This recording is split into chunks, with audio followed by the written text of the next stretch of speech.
Part 1. You will hear a conversation between a senior librarian and a woman interested in working at the library. First, you have some time to look at questions 1 to 7.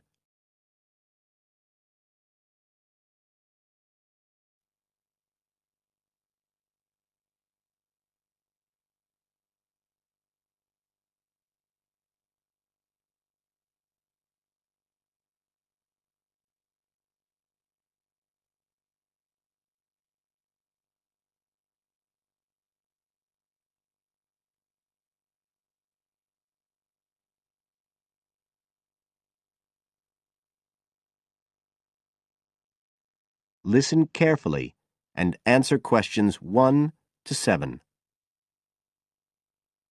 I'm interested in doing some work for the library. Are you the person to speak to? Yes.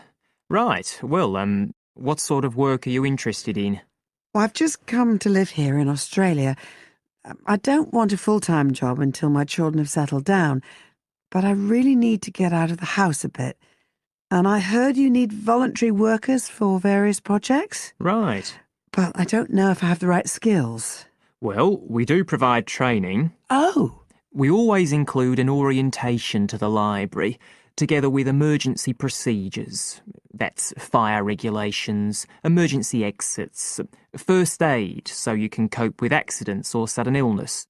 Things like that which are necessary for anyone who's working with the public.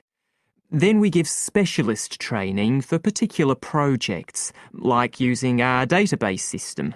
I do have quite good computer skills, in fact. Oh, great. Is there any sort of dress requirement? Well, all staff have to wear a name badge, so they can be identified if they go outside the staff-only areas. But apart from that, there aren't many regulations. We ask you to sign in and sign out for insurance purposes, but that's all. How about transport? Do you live locally? Well, not too far away. I'm at Porpoise Beach.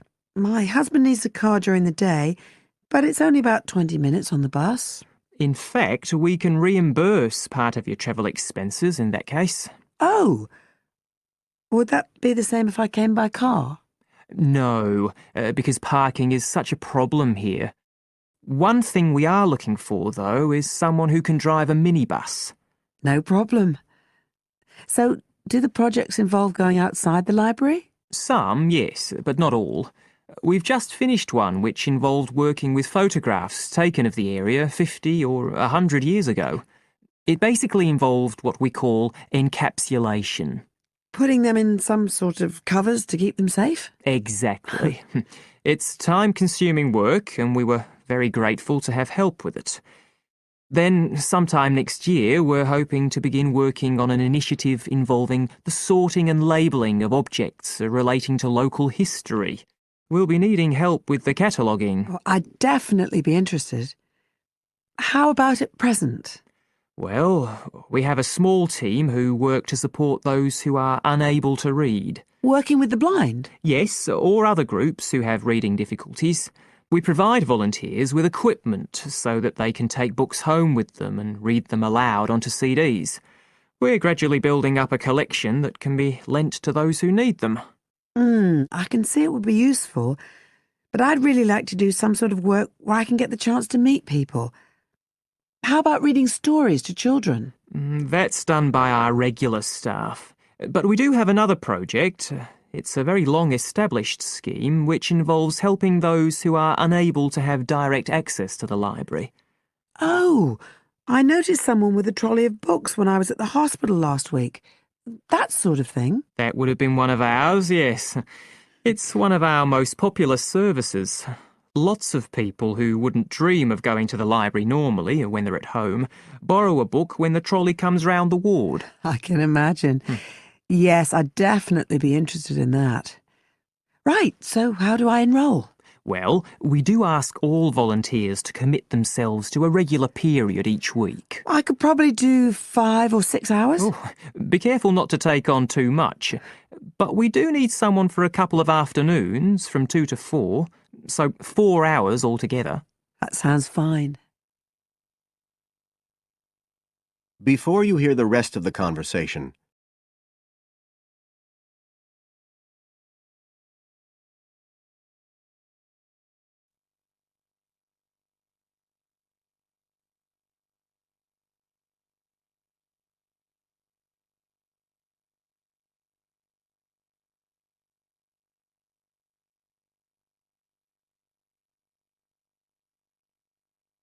Now listen and answer questions 8 to 10.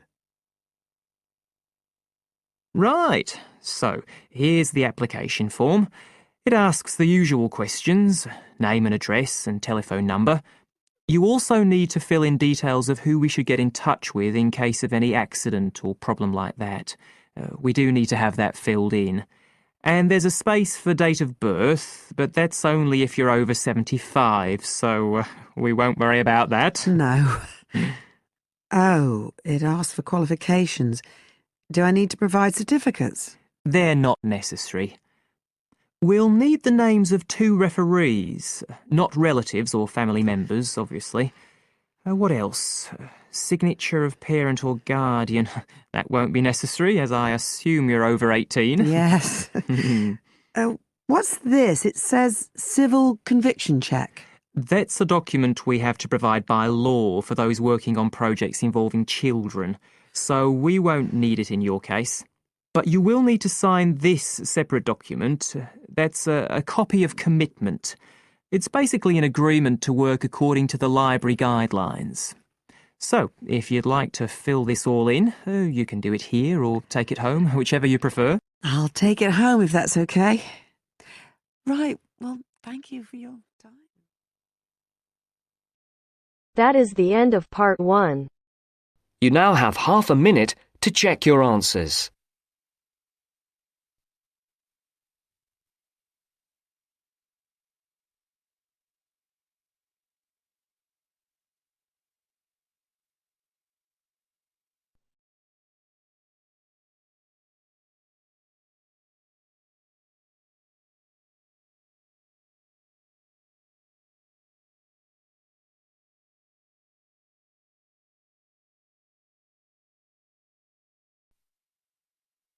Now turns to part 2.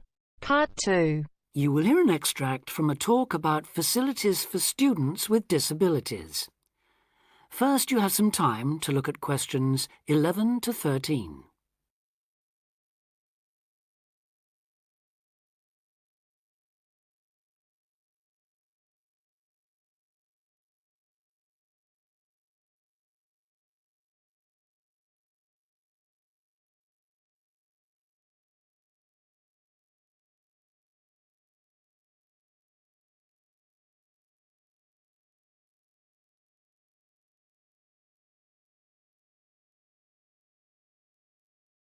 Now listen carefully and answer questions 11 to 13. Welcome to Student Times, the programme with all the latest on what's happening at universities around the country. Today we'll be discussing disabled applicants and the kind of support they can expect to find, or not find, at the university of their choice.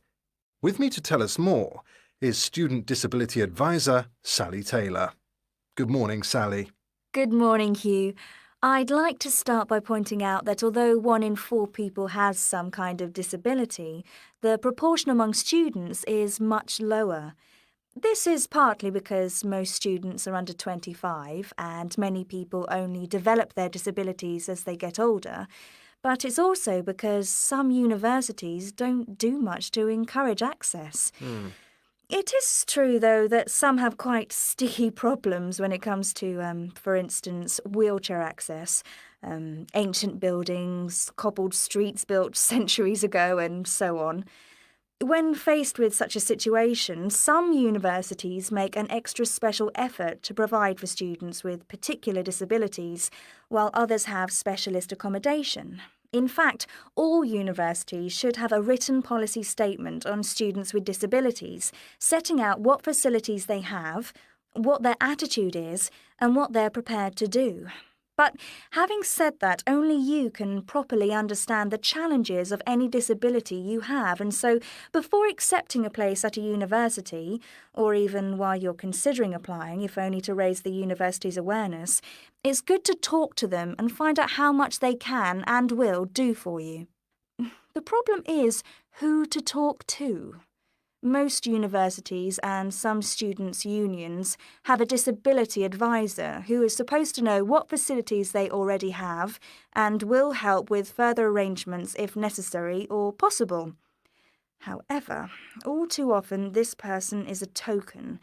Sometimes it's just an extra responsibility given to a secretary.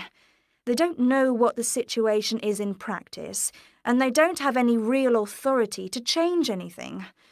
So, given that for any prospective student it's best to visit a university before applying, it's an especially good idea for students with disabilities or special needs to check whether the place really does come up to scratch. In general, the university should provide personal care and assistance, and there are certain key features to look out for if you have a particular disability, including the following. Before you hear the rest of the talk, you have some time to look at questions 14 to 20.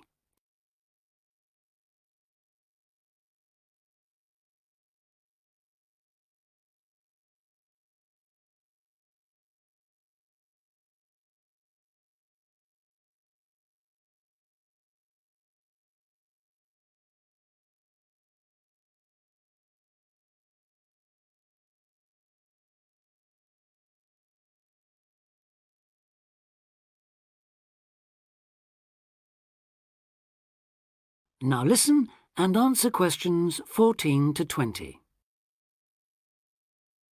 Firstly, if your mobility is impaired, check there are ramps and easy access to all buildings, not just accommodation or teaching rooms.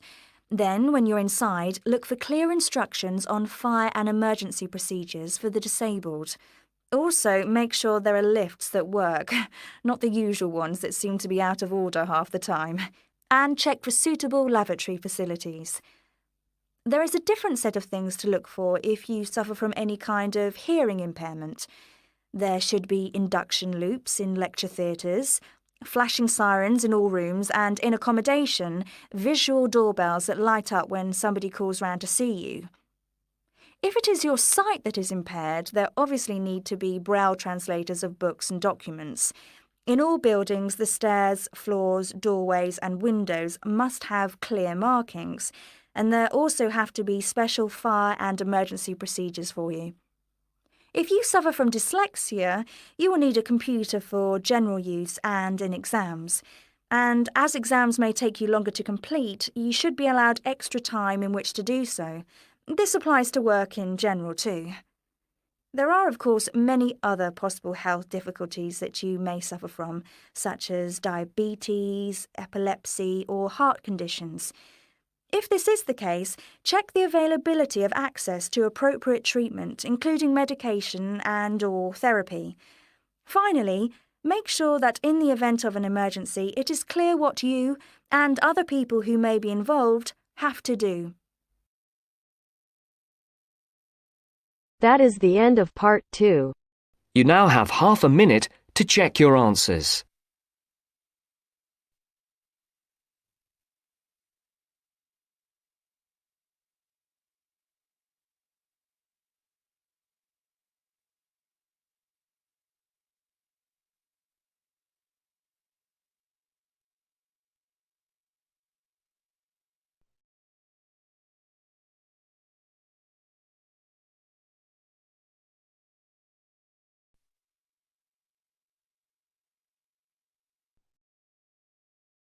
Now turns to part 3.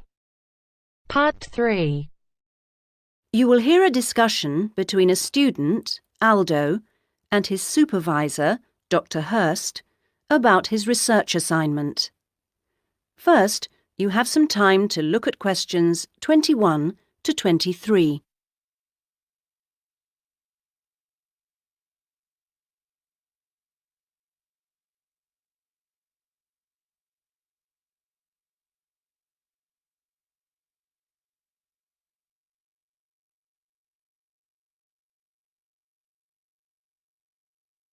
Now listen to the first part of the conversation and answer questions 21 to 23.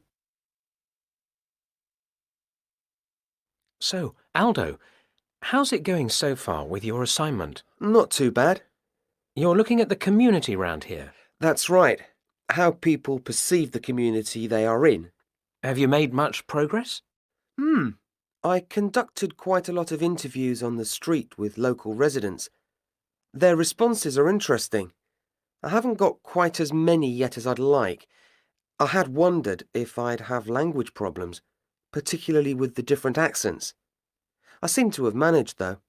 Having to work in the open has made it harder, and with the cold weather there's been recently, people don't necessarily want to stop and talk like they do if it's nice and sunny. That's something I've had to deal with. Of course, some people are too busy to stop and talk, but that's okay. I see. So, have you formed a good overall picture of how people view the community? To an extent. I've certainly talked to plenty of older people. I guess they may have more time to talk. I still don't really have enough young mothers, though. I've managed to get enough older mothers and children through the schools. That's something I had been worried about. Well, that shouldn't be too hard. Now, how are you going to deal with all the data you've collected? That's the difficult part. I guess I need to run some analyses, but I'm rather unclear about what methods to use. You've told me you're confident about using computers, so you just need some input on choosing programs. You should attend a statistics seminar. They're held every Friday after the methodology seminars in room 105. That should help you to select an approach. Oh, good. I'll do that. Now you have some time to look at questions 24 to 30.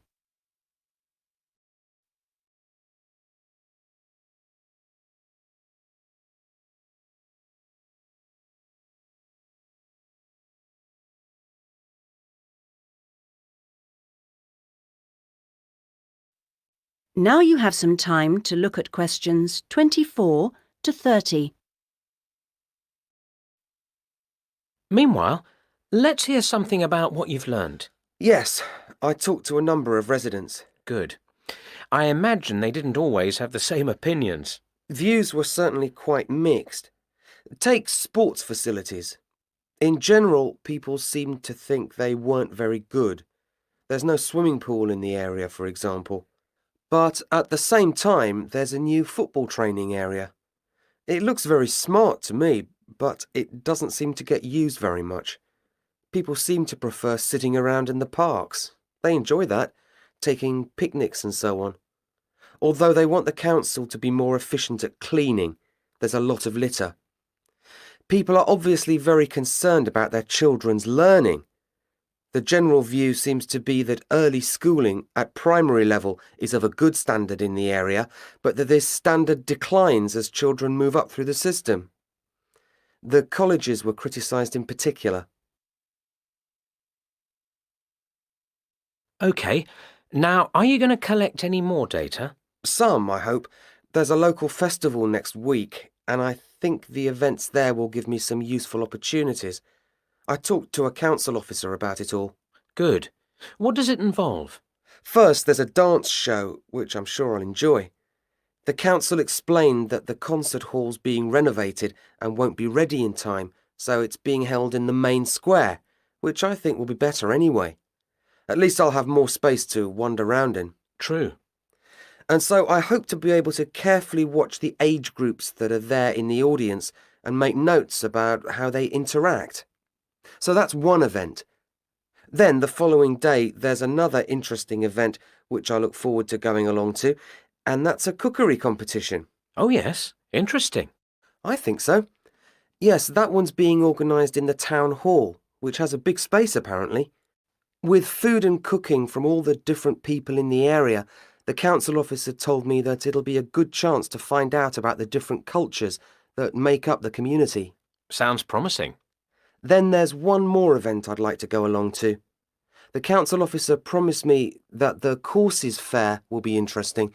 It's going to be in the Langtree Theatre, and the officer said lots of teachers will be there. I've already talked to plenty of them, but he advised me to put some questions to the head of education, who will also be there. That's all very useful. OK, I suggest you come back next week. That is the end of part 3. You now have half a minute to check your answers.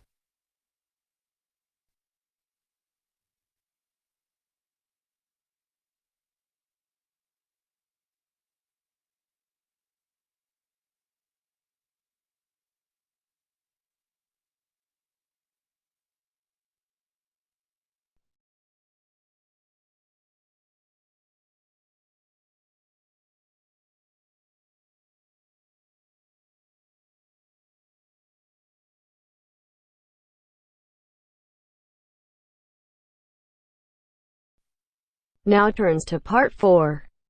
Part 4. You will hear an extract from a talk about student health, and specifically about ways to avoid headaches. Listen to what the speaker says and complete the summary. First, look at questions 30 to 40.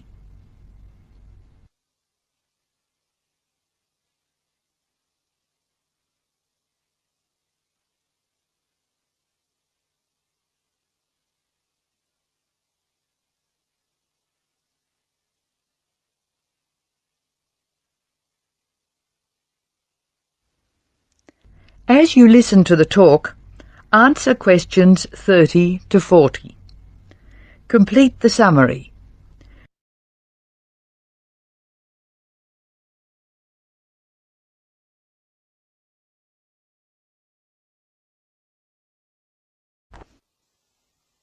Hello, welcome to the Student Orientation Programme. Today's session is on health issues, and this talk is about headaches and how to avoid them. It may surprise you to hear that headaches are often caused by hunger. In fact, one study suggested that 70% of headaches are related to hunger, which makes it the principal cause. The advice is simple: eat 3 meals a day and try to keep to a fairly regular schedule of meals.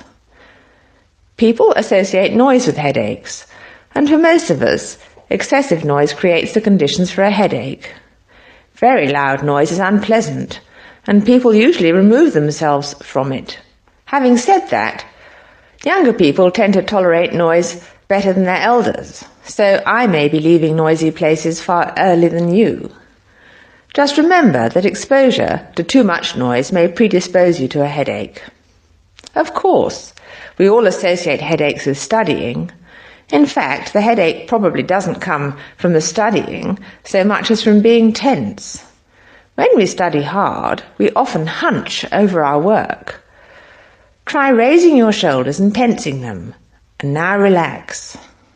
Can you feel how much more comfortable a relaxed stance is? Another thing, it's very important to check that you're working in a good light. It will not actually hurt your eyes to work in a bad light, but it will make you tired very quickly and is very likely to give you a headache. What's more, if you have the book flat on a desk in front of you, it'll be harder to read, and you'll have to hold your head at an odd angle. It is wise to have a book rest, which raises the material you are reading 45 degrees to the desk. This will help reduce your chance of a headache. Try to relax before bed so that you will be relaxed when you try to sleep. A soak in a hot bath may be helpful. It's also important to really sleep when you go to bed. A good mattress is a wise investment for people who want to avoid headaches. This talk seems to keep coming back to tension. Tension may cause you to chew too forcefully, clench your jaw or grind your teeth, and this in turn may lead to headaches.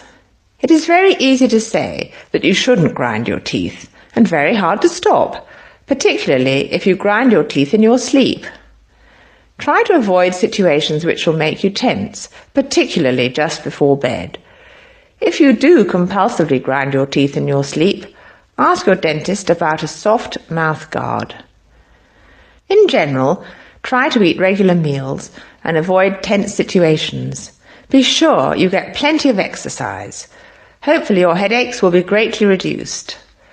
One other thing I should point out, avoid smoky rooms and cars. Such places certainly encourage headaches, and the smoke may be doing you quite serious long-term damage.